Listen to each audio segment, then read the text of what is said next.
Welcome. My name is Abel Rosales, and welcome to my informative presentation this afternoon on computer virus.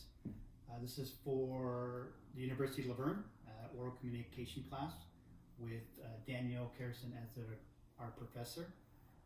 My daughter is recording this presentation. I also have additional attendees in the audience.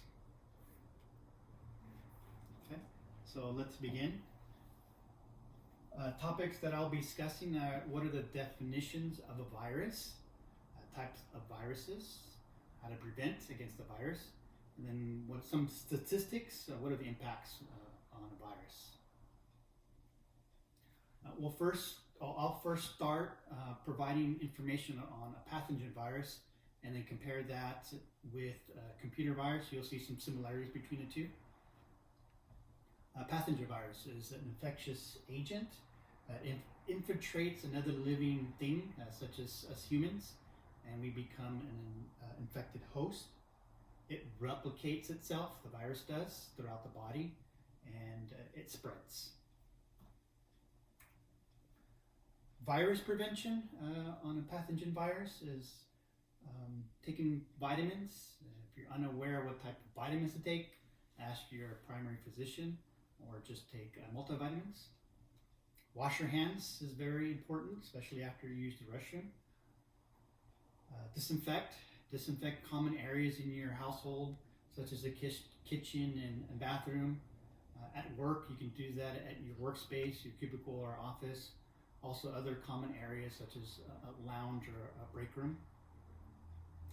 Manage stress and ensure you're getting 8 hours of sleep. Manage stress is easy when you're at home. Take a walk around, exercise, do some yoga. At work, it's just ensuring you're taking your recommended breaks, 10-15 minutes twice a day. And vaccines, making sure you're up to date on your vaccines.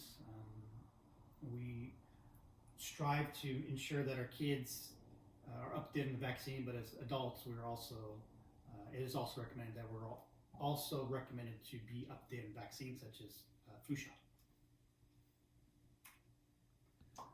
So now we'll go into computer virus, defining that, which is a malicious software. So something from the outside infiltrates our computer system. It also replicates or copies itself, and it infects our whole system. It spreads, and while it spreads, it destroys system files, or it can destroy personal information or personal files such as photos, any documents, medical documents, or financial information that we may have saved on our computers. It also takes control of your system, so it allows a hacker to remotely monitor what you have and where you go, information that you store on your computer. Types of viruses. The first one is the worm, which is a computer code that searches your computer looking for your contact or email addresses. It then sends an email address on your behalf so that it can spread to other computer systems. Trojan horse. It's code that hides inside legitimate software to allow a hacker to insert code into system files so that it can take control. Spyware tracks internet usage, redirects you to different websites, changes your system configuration. Most common impact or effect that you would see is your homepage. If yesterday your homepage was google.com and today it's something that you're unfamiliar with, that means you have spyware on your computer. If you try changing that homepage back to Google and you're unable to do so, I would check and make sure that you don't have spyware on your computer. Rogue security software, this is a big one. When you go to specific sites, whether legal or illegal, you are redirected to another website, or you get a pop-up that all of a sudden there's huge alert comes up on your screen that you have a virus on your system, or you have a security vulnerability on your system. They asking you to call an 800 number, or press a button so that they can take control of your system and fix it for you. Obviously, that's not true. All they want is your money or to take over your system to get all your personal information. Preventing a virus, 3 topics here, or subtopics, is utilizing software tools, how to be, or being aware and using common sense. I'll go into detail a little bit in the next few slides. So software tools, your operating system or your computer manufacturer installs out-of-the-box tools that you can utilize to prevent someone from hacking into your system, such as enabling a firewall or enabling a pop-up blocker. Other tools are available. I would do some research based on who the manufacturer is of your computer, or utilizing third-party tools, antivirus such as Norton or McAfee, spyware tools that you can utilize as well. I usually recommend going to Best Buy if you're not familiar with antivirus or spyware. They don't work on commission, so they are best to go for advice. I also like to use CNET.com. They have legitimate downloads that you can do. Being aware of your internet pop-ups. If you're not sure what it is, don't go to it. Unknown email sender. If you don't know who the email is from, if you don't recognize the email address or who the sender is, avoid it. Email attachments, don't download them, don't open them. And illegal websites. Most common sites are trying to stream movies that are out in the movie theater, or if we're trying to watch a live boxing match or UFC that we don't want to pay for. Those sites have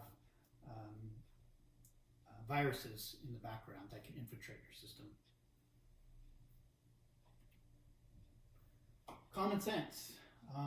Don't click yes to internet pop-ups if you don't know what they are. Don't download anything that you're not familiar with or from illegal sites. Try and download a copy of software that you don't want to pay for. And don't open it. Those email attachments. Don't download those email attachments that you're not sure who they are from. Some statistics. Types of data loss. Human error. This is where we accidentally delete files or software that may affect our system. That's 32%. 25% of the time, software corruption. This is where we install software or tools on our computers or laptops where may be incompatible with what we have currently there. So it's best to, before you install it, before you buy it, make sure you read instructions and what the recommendations are and what it is compatible with. And then 22% of data loss is due to a virus attack. That's pretty high considering that we can prevent this from happening if we use common sense and being aware of where we're surfing on the internet. Other statistics are 24 million households experience heavy spam. Those are mostly marketing emails that are trying to get you to purchase prescriptions or a vehicle or try to get a loan. Hopefully you can configure your email account to automatically forward those emails into a spam folder. 16 million households have experienced a serious virus within the last 2 years. And 8 million households have experienced spyware on their computers in the last 6 months. Other stats, 1 million households have lost money or their accounts have been compromised due to misused phishing or antivirus or viruses on their workstations. And the estimated cost with the households impacted by virus is a little more than $4.5 billion. That's a huge amount of money that we're losing, considering so many ways that we can prevent it. We use so many tools to prevent viruses from affecting our bodies. We should also use that good practice and common sense to prevent viruses on our computers as well. So hopefully you have learned a little bit more about a virus and what it is, how to use or when to use common sense and good practice when you're surfing the internet or when you're viewing your emails, or when you should or should not download attachments or files. Take preventative measures. Utilize those tools that is provided to you when you purchase computers and laptops, and do your research. Go to apple.com or go to Microsoft.com if you're not sure what those tools are. And like I said, if you don't trust those sites, I would go into a Best Buy and start asking questions. Or ask your coworkers, or if you have access to your IT staff at work, utilize them to your advantage as well. Okay.